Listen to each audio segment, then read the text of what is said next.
दुनिया इस समय दो बड़े तनाव को लेकर के बड़ी चिंता में है। एक तरफ 4 साल से चल रहा रूस और यूक्रेन का युद्ध, तो दूसरी तरफ बढ़ता अमेरिका और ईरान के बीच का टकराव। यूक्रेन में हालात ऐसे हैं कि मौतें बढ़ रही हैं, जन्म दर कम हो रहे हैं और लाखों लोग देश छोड़ चुके हैं। वहीं अमेरिका और ईरान के बीच में तीखी बयानबाजी ने दुनिया की चिंता और ज्यादा बढ़ा दी है। अमेरिकी राष्ट्रपति डोनाल्ड ट्रंप ये कह रहे हैं कि अगर युद्ध हुआ तो अमेरिका जीतेगा, लेकिन ईरान के सर्वोच्च नेता अली खामेनेई झुकने के मूड में बिल्कुल नहीं दिख रहे हैं।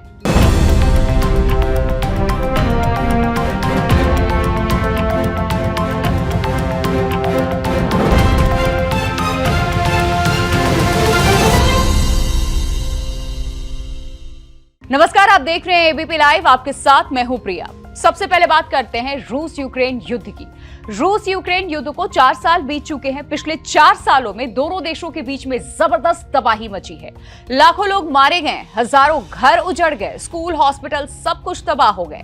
आज भी युद्ध के शिकार हजारों लोगों को दूसरे देशों में शरण लेनी पड़ रही है। बावजूद इसके ना तो पुतिन और ना ही जेलेंस्की की हनक कम हो रही है। अमेरिकी राष्ट्रपति डोनाल्ड ट्रंप भी दोनों देशों के बीच में समझौता करवाने में बेअसर साबित हो रहे हैं। बड़ा सवाल यह है कि क्या दोनों देशों के बीच में शांति समझौता होगा या फिर दुनिया अब तीसरे वर्ल्ड वॉर की तरफ कदम रखेगी। देखिए हमारी ये स्पेशल रिपोर्ट। आप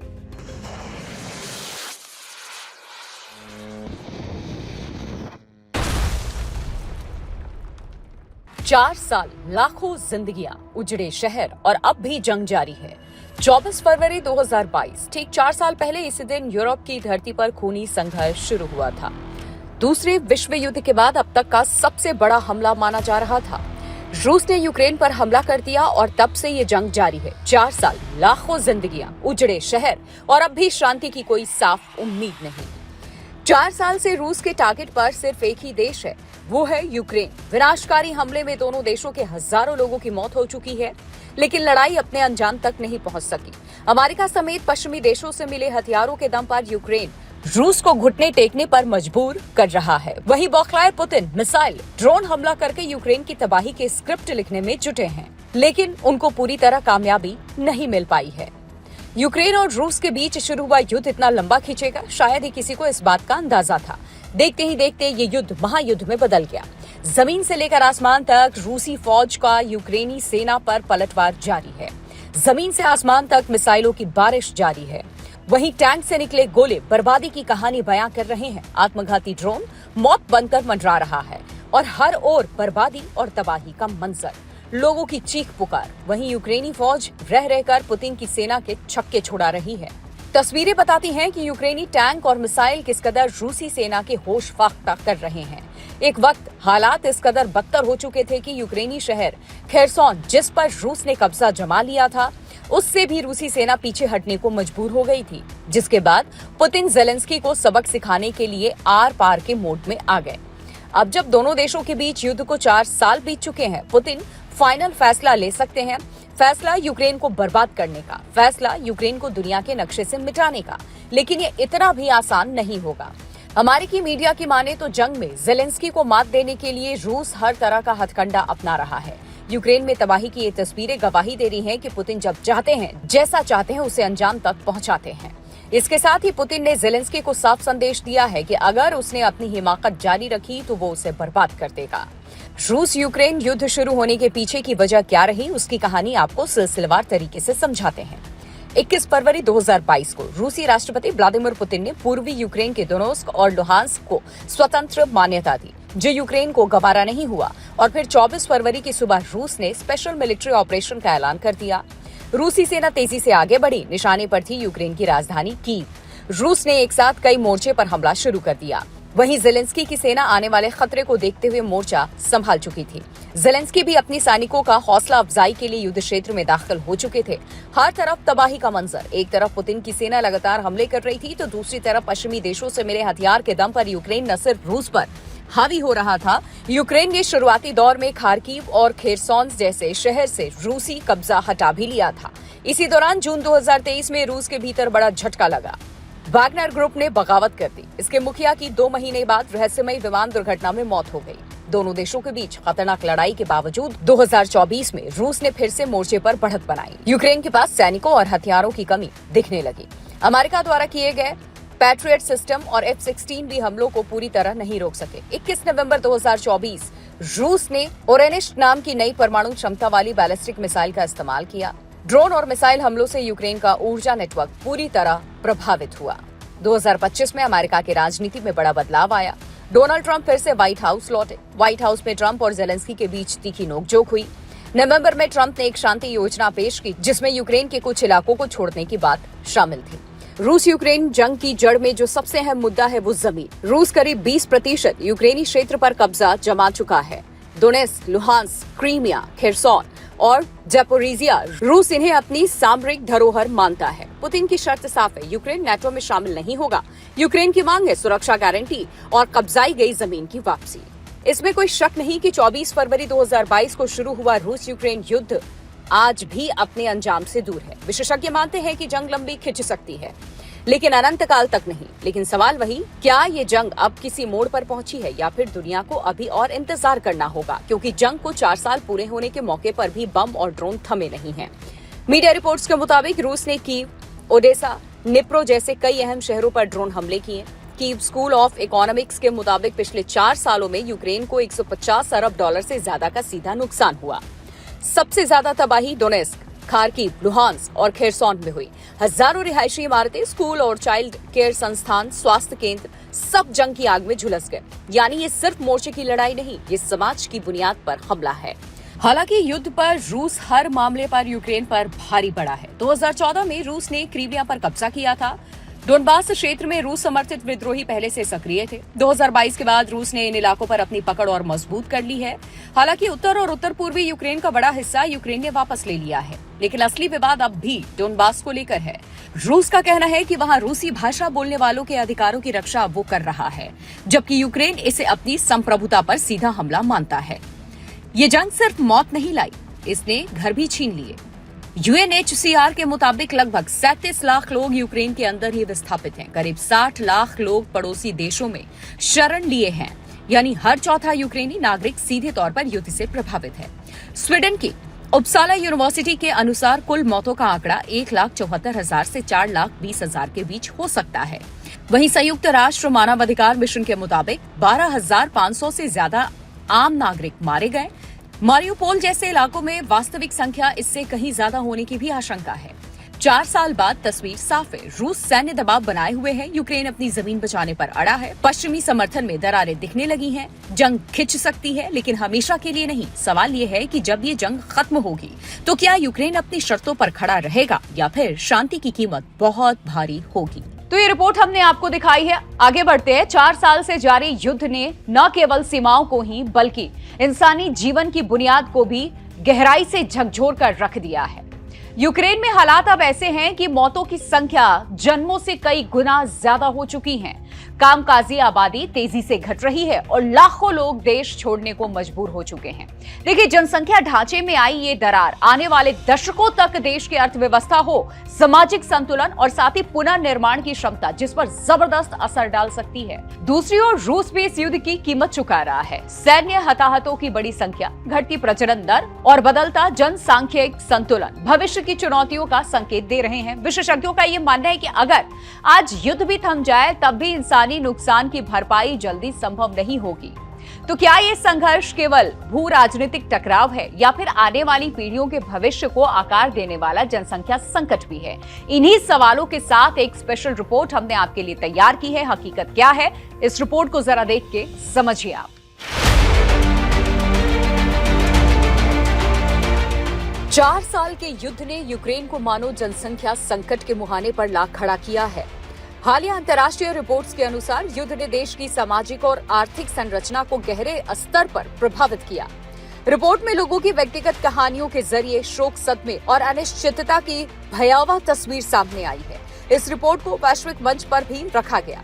आंकड़ों के अनुसार स्थिति बेहद चिंताजनक है। 2024 में यूक्रेन में करीब 4,95,000 मौतें दर्ज हुई, जो जन्म से लगभग 3 गुना अधिक है। युद्ध शुरू होने के बाद से मौतों और बड़े पैमाने पर पलायन के कारण देश की कामकाजी आबादी लगभग 40% घट चुकी है। संयुक्त राष्ट्र की शरणार्थी एजेंसी UNHCR के अनुसार 5.9 मिलियन से अधिक लोग देश छोड़ चुके हैं। इनमें लगभग 44% महिलाएं और 30% बच्चे हैं। विश्व स्वास्थ्य संगठन WHO के आंकड़ों के मुताबिक 2019 में यूक्रेन की आबादी 4.5 करोड़ थी, जो 2023 में घटकर 3.7 करोड़ रह गई। अनुमान है कि 2050 तक यह आंकड़ा 3.2 करोड़ तक सिमट सकती है। प्रजनन दर 1 से नीचे गिर चुकी है, जो किसी भी देश की दीर्घकालीन अस्तित्व के लिए गंभीर संकेत माना जा सकता है। दूसरी ओर रूस भी नुकसान झेल रहा है, लेकिन गिरावट की रफ्तार धीमी बताई जा रही है। 2019 में रूस की आबादी 14.7 करोड़ थी, जो 2023 में घटकर 14.5 करोड़ रह गई। प्रजनन दर 1.5 से घट करके 1.4 हो गई है। अंतर्राष्ट्रीय थिंक टैंक्स यानी कि CSIS के अनुसार रूस को युद्ध में भारी सैन्य नुकसान हुआ है। लगभग 12 लाख हताहत, जिनमें करीब 3,25,000 मौतें शामिल हैं। विशेषज्ञों का मानना है कि बढ़ती मौतें, घटती जन्म दर और कम होती कार्यबल आबादी का सीधा असर अर्थव्यवस्था पर पड़ेगा। इसका मतलब होगा कम उपभोक्ता, कम बचतकर्ता और ज्यादा आश्रित आबादी। तो 4 साल बाद तस्वीर साफ है। अगर युद्ध आज भी रुक जाए, तब भी जनसंख्या ढांचे को हुआ नुकसान आने वाले दशकों तक भर पाना बेहद कठिन होगा। तो मतलब बहुत साफ है, 4 साल का युद्ध, जनसंख्या संकट की ओर यूक्रेन। 2024 में मौतें जन्म से 3 गुना ज्यादा, कामकाजी आबादी 40% घटी, 5.9 मिलियन लोग देश छोड़ चुके हैं, प्रजनन दर 1 से नीचे, 2050 तक आबादी 3.2 करोड़ का अनुमान। अब रूस की स्थिति पर भी नजर डालिए। आबादी में धीमी गिरावट, प्रजनन दर 1.4, 12 लाख सैन्य हताहत अनुमानित। आर्थिक असर, कम कार्यबल, ज्यादा आश्रित आबादी, धीमी आर्थिक वृद्धि। युद्ध का असर पीढ़ियों तक। अब सवाल ये कि क्या घटती जन्म दर और बढ़ती मौतों के बीच यूक्रेन जनसंख्या संतुलन फिर से बना पाएगा? बड़े पैमाने पर पलायन और घटती कार्यबल आबादी यूक्रेन की अर्थव्यवस्था को कितने समय तक प्रभावित करेगी? क्या रूस में भी आने वाले वर्षों में जनसंख्या संकट गहरा सकता है, या वहां गिरावट नियंत्रित रहेगी? शरणार्थियों की वापसी कितनी संभव है और इस पर UNHCR की भूमिका कितनी अहम होगी? घटती प्रजनन दर और बढ़ती हताहत संख्या के बीच क्या ये संकट केवल जनसंख्या का है या दीर्घकालीन वैश्विक सुरक्षा का भी? और अब बात अमेरिका ईरान के बीच में दिनों दिन खतरनाक होते हालात की। अमेरिकी राष्ट्रपति डोनाल्ड ट्रंप लगातार ईरान को चेतावनी दे रहे हैं। ईरान अमेरिका के बीच में लगातार फेल हो रहे परमाणु समझौते की वजह से ट्रंप गुस्से में हैं। ट्रंप किसी भी कीमत पर खामेनेई को झुकते देखना चाहते हैं, जबकि ईरान बिल्कुल भी घुटना टेकने को तैयार नहीं है। और इन सब के बीच में अमेरिकी राष्ट्रपति के सुरक्षा अधिकारी ने साफ कह दिया कि अगर युद्ध हुए तो अमेरिका के लिए किसी भी लिहाज से अच्छा नहीं होगा। हालांकि ट्रंप ने इसे सिरे से खारिज कर दिया। ऐसे में बड़ा सवाल ये कि अगर वाकई युद्ध हुआ तो फिर कौन किस पर भारी पड़ेगा? देखिए हमारी एक स्पेशल रिपोर्ट इस पर।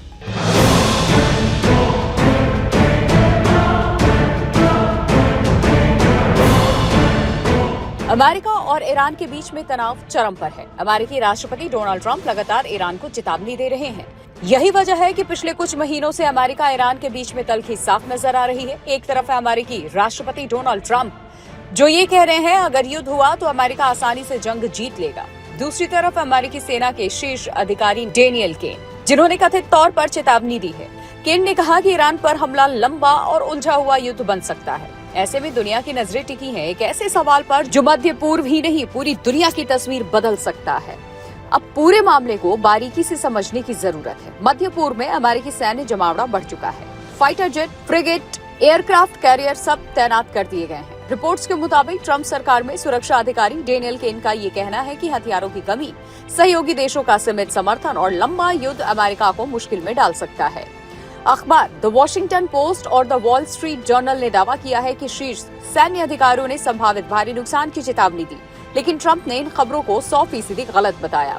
उन्होंने अपने प्लेटफॉर्म ट्रुथ सोशल पर लिखा, जनरल युद्ध नहीं चाहते, लेकिन अगर आदेश दिया गया तो जीत सुनिश्चित है। अब बड़ा सवाल ये कि क्या ये नीति और सैन्य रणनीति के बीच टकराव है? ट्रंप का कहना है पूरे मामले पर अंतिम फैसला वो लेंगे, जबकि जनरल का रुख ये है कि जो भी कदम उठाए जाएंगे वो जोखिम को ध्यान में रखकर उठाए जाएंगे। अब बात दोनों की सैन्य ताकत की। अगर युद्ध हुआ तो कौन किस पर भारी पड़ेगा? आंकड़ों के मुताबिक अमेरिका हर हाल में ईरान से सैन्य ताकत में भारी है। अमेरिका का रक्षा बजट करीब 895 अरब डॉलर है। उसके पास 13 लाख एक्टिव सैनिक हैं, जबकि रिजर्व सैनिकों की संख्या 8 लाख है। अमेरिका के पास 13,000 विमान है, जबकि 11 एयरक्राफ्ट कैरियर है, जो उसके जंगी बेड़े को और ज्यादा खास बनाते हैं। इसके अलावा अमेरिका के पास 70 पनडुब्बियां, साथ ही 25,000 से ज्यादा बैलिस्टिक मिसाइलें। अमेरिका की सबसे बड़ी ताकत उसके परमाणु हथियार माने जाते हैं। यही नहीं, अमेरिका के पास यूएसएस अब्राहम लिंकन जैसे विमान वाहक युद्धपोत और F-35 फाइटर जेट, अपाचे और चिनूक हेलीकॉप्टर हैं, जो किसी भी वक्त हवा का रुख मोड़ सकते हैं। शायद यही वजह है कि अमेरिका को सुपर पावर कहा जाता है। अब बात ईरान की। ईरान के पास 6 लाख सैनिक है, जबकि रिजर्व सैनिकों की संख्या 3.5 लाख है। लेकिन ईरान की सैन्य रणनीति की सबसे बड़ी ताकत उसकी 2 से 3,000 किलोमीटर की दूरी तक मार करने वाली बैलिस्टिक मिसाइलें हैं, जिसमें शिहब-3, घदर, सेजल, खुर्रम शहर प्रमुख हैं।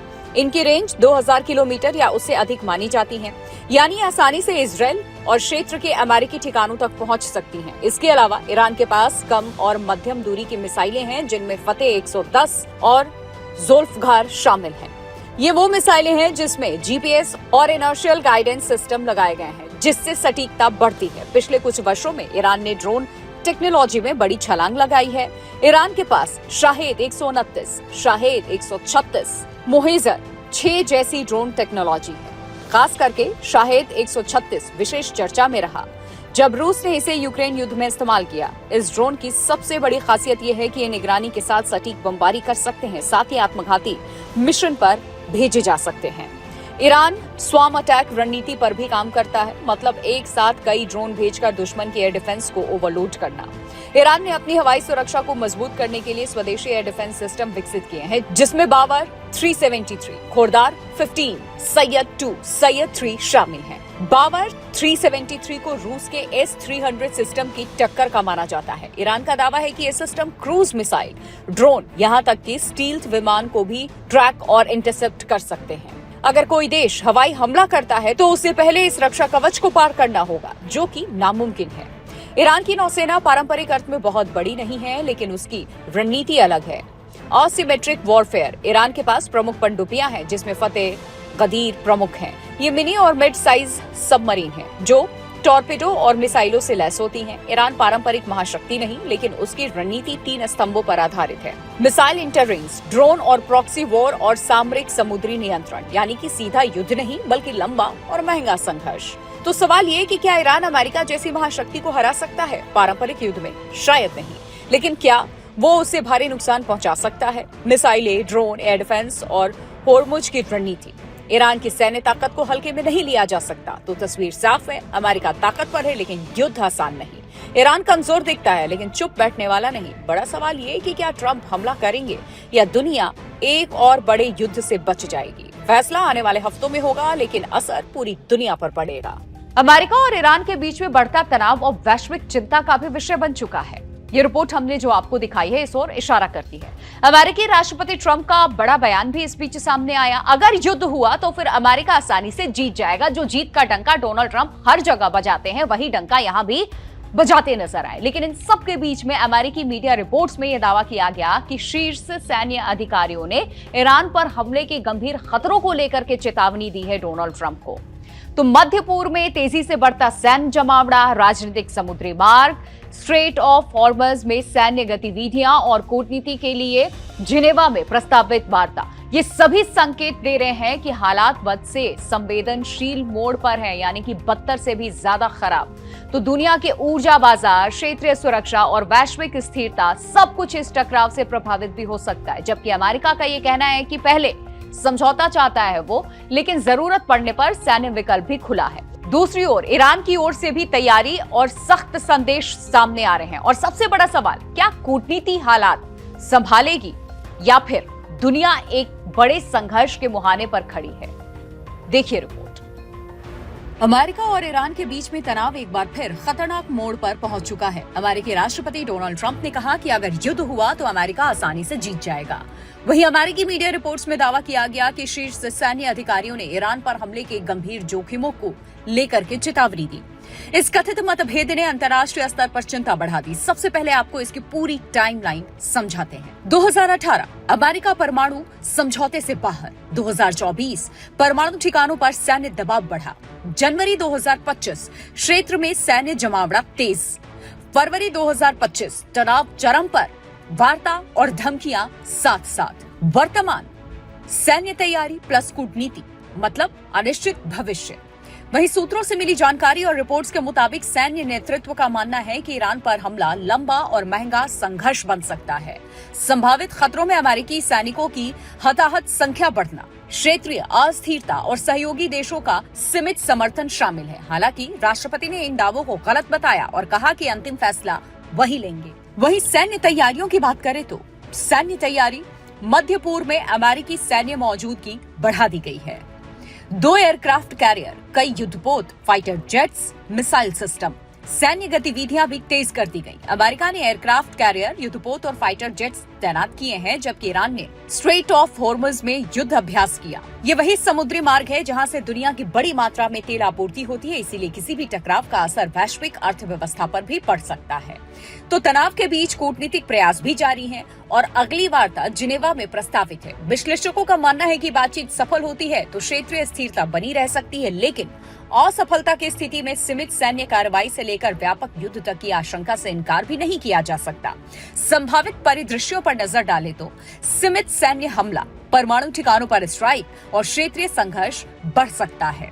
वहीं लंबा युद्ध हुआ तो मध्य पूर्व में अस्थिरता, वैश्विक तेल संकट, वैश्विक अर्थव्यवस्था प्रभावित होगी। कूटनीतिक समझौते की बात करें तो परमाणु कार्यक्रम पर नियंत्रण, प्रतिबंधों में राहत, तनाव कम। तो कुल मिलाकर मौजूदा हालात में दुनिया की नजर अमेरिका ईरान संबंधों पर टिकी है। सैन्य तैयारी और कूटनीति साथ साथ चल रही है, लेकिन भरोसे की कमी सबसे बड़ा जोखिम बनकर उभरी है। आने वाले दिन ये तय करेंगे कि ये टकराव बातचीत से सुलझेगा या मध्य पूर्व एक नए संघर्ष की ओर बढ़ेगा। वहीं राजनीतिक लक्ष्यों की बात करें तो परमाणु कार्यक्रम रोकना होगा, क्षेत्रीय प्रभाव कम करना, राजनीतिक दबाव बढ़ाना होगा। तो हमने आपको अपनी इन रिपोर्ट के जरिए समझाने की कोशिश की है कि किस तरीके से इस वक्त युद्ध जैसे हालात हर तरफ बने हुए हैं। आपने देखा, एक तरफ रूस और यूक्रेन का लंबा चलता युद्ध, तो दूसरी तरफ अमेरिका और ईरान के बीच में बढ़ता तनाव। रूस यूक्रेन युद्ध ने दिखा दिया है कि लड़ाई खत्म होने के बाद भी उसका असर सालों तक रहता है, या फिर दशकों तक कहना गलत नहीं होगा। वहीं अमेरिका और ईरान के बीच में हालात किस दिशा में जाएंगे, इस पर पूरी दुनिया की नजर बनी है, क्योंकि अभी टकराव जैसी स्थिति है। रूसी राष्ट्रपति व्लादिमीर पुतिन और यूक्रेन के राष्ट्रपति वोलोदिमीर ज़ेलेंस्की के बीच में जंग भी जारी है और वॉशिंगटन तेहरान के बीच में तनाव भी कम होता नहीं दिख रहा है। अब देखना यह होगा कि बातचीत से रास्ता निकलता है या फिर टकराव और ज्यादा बढ़ जाएगा। फिलहाल इस विशेष रिपोर्ट के जरिए हमने आपको इस वक्त के हालात समझाने की कोशिश की है कि कैसी स्थिति दुनिया भर में बनती नजर आ रही है।